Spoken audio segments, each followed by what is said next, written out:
प्यारे विद्यार्थियों, फोगाट क्लासेज के डिजिटल प्लेटफॉर्म पे मैं आप सभी का स्वागत करता हूं। अपनी सामान्य विज्ञान की सीरीज चल रही थी जिसमें अपन बायोलॉजी के टॉपिक्स डिस्कस कर रहे थे।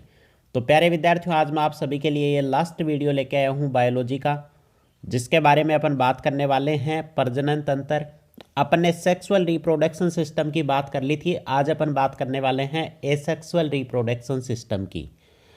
तो प्यारे विद्यार्थियों, एसेक्सुअल रिप्रोडक्शन सिस्टम होता है, ये दो प्रकार का होता है। एक तो क्या होता है द्विखंडन, एक तो होता है द्विखंडन और दूसरा क्या होता है बहुखंडन।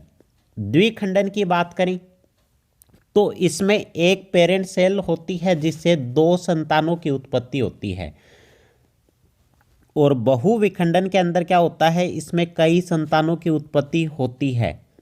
इसमें केंद्रक निकाय का एक ही बार विभाजन होता है। इसके अंदर क्या है, केंद्रक और निकाय का क्या होता है, बार बार विभाजन होता है। इसमें कोई भी अवशेषी भाग नहीं बचता, इसके अंदर अवशेषी भाग बच जाते हैं। यह अनुकूल परिस्थिति में होता है, यह अनुकूल तथा विपरीत दोनों परिस्थितियों में हो सकता है। इसमें कौन से जीव आते हैं, जैसे बैक्टीरिया हो गया, पैरामीशियम हो गया, अमीबा हो गया, ये सारे के सारे जीव होते हैं। इसमें क्या होता है, द्विविखंडन होता है। और इसके अंदर कौन से आ गए भाई, अमीबा हो गया, प्लाज्मोडियम हो गया, ये सारे के सारे क्या आते हैं, बहुखंडन के अंदर आते हैं, बहुविखंडन में आते हैं। अब बात करने वाले हैं कि किस तरीके से होता है द्विखंडन व बहुखंडन। तो प्यारे विद्यार्थियों, सबसे पहले द्विखंडन की बात कर लेते हैं। इसमें एक जीव होता है, मतलब एक पेरेंट सेल होती है, उस पेरेंट सेल से दो संतति, दो संतान मतलब डॉटर सेल बनती हैं। भाई ये क्या है, एक अमीबा है।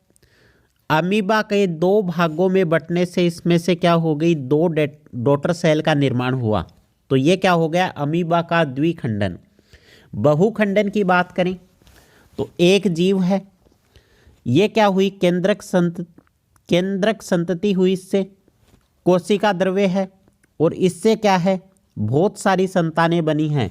तो इसको क्या बोला जाता है, प्लाज्मोडियम का बहुखंडन। इसमें तो केवल दो ही डॉटर सेल बनती हैं, इसमें डॉटर सेल हैं उसकी संख्या कोई निश्चित नहीं होती, कितनी भी डॉटर सेल बन सकती हैं। अब बात करने वाले हैं नेक्स्ट जो प्रोसेस है वो है बडिंग। बडिंग क्या होती है भाई, ये होती है हाइड्रा।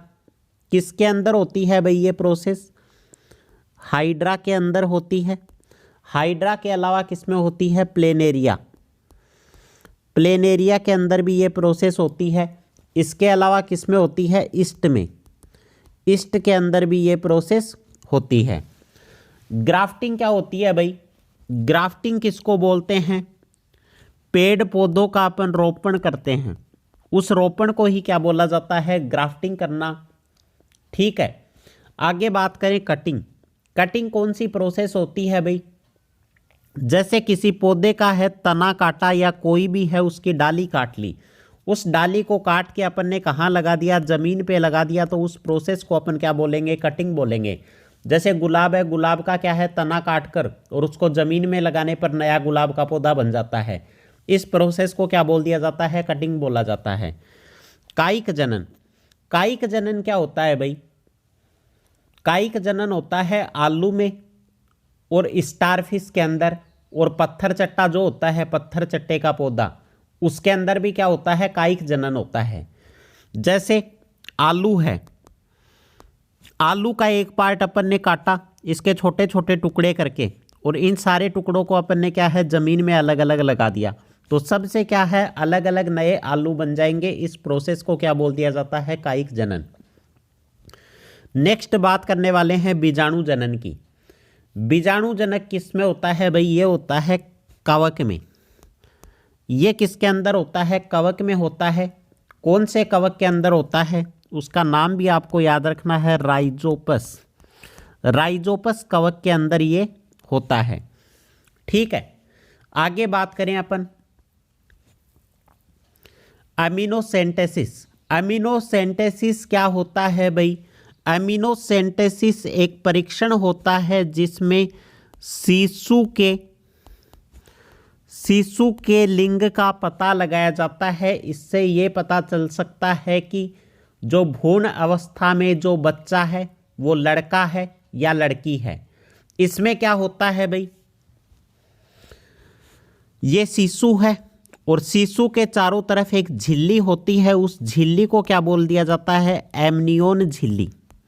उस झिल्ली को बोला जाता है एमनियोन झिल्ली। उस झिल्ली के अंदर एक फ्लूइड भरा होता है। उस झिल्ली के अंदर एक फ्लूइड भरा होता है। उस फ्लूइड का क्या किया जाता है, टेस्ट किया जाता है। उस फ्लूइड के टेस्ट से हार्मोन्स का पता लगाया जाता है और उन हार्मोन से पता लगा सकते हैं कि होने वाला जो बच्चा होगा वो क्या होगा, लड़का होगा या लड़की होगा। तो प्यारे विद्यार्थियों, इस पूरी प्रोसेस को क्या बोला जाता है, एमिनोसेंटेसिस बोला जाता है, शिशु लिंग के परीक्षण करवाने को। अब बात करने वाले हैं फूल की संरचना की।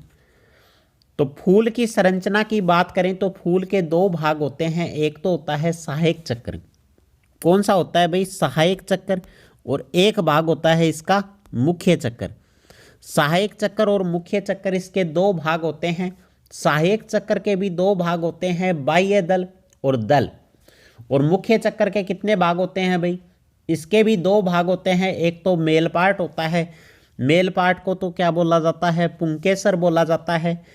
और एक फीमेल का जो पार्ट होता है उसको क्या बोला जाता है प्यारे विद्यार्थियों, स्त्रीकेसर बोला जाता है। भाई पुंकेसर के अंदर क्या आते हैं, पुंकेसर के अंदर आते हैं परागकोश। परागकोश आते हैं जिसके ऊपर क्या लगे हुए होते हैं, यहाँ पे ऐसे परागकण लगे हुए रहते हैं। और क्या होता है, परागकोश जिसके सहारे खड़ा रहता है उसको क्या बोला जाता है, तंतु बोला जाता है। ठीक है, अब बात करते हैं स्त्री केसर की। स्त्री केसर के अंदर क्या क्या होते हैं भाई, तीन भाग होते हैं स्त्री केसर के। एक तो वर्तिकाग्र होता है, वर्तिकाग्र के बाद वर्तिका होती है और वर्तिका के नीचे सबसे नीचे क्या होता है, अंडाशय होता है। और इस अंडाशय के अंदर ही क्या होते हैं, यहां से क्या हुआ, यहां से परागकोश से ये परागकण कहां पे आते हैं, इस वर्तिकाग्र पर आते हैं। इस पराग नली की सहायता से ये जो परागकण है ये कहाँ तक पहुँचते हैं, इसके बीजांड तक पहुँचते हैं। और यहाँ से क्या होता है, अंड कोशिकाओं तक पहुँचकर मादा युग्मक का निर्माण होता है। मादा युग्मक से क्या बनते हैं, युग्मनज बनते हैं। और इस युग्मनज के निर्माण से ही यहाँ पे किसका निर्माण होता है, फूल के अंदर बीजों का निर्माण होता है। तो प्यारे विद्यार्थियों, ये थी अपनी बायोलॉजी की लास्ट क्लास। अगर वीडियो अच्छा लगा तो वीडियो को लाइक, हमारे चैनल को सब्सक्राइब करना ना भूलें। जुड़े रहिए फोगाट क्लासेज के साथ। तब तक के लिए धन्यवाद। जय हिंद, जय भारत।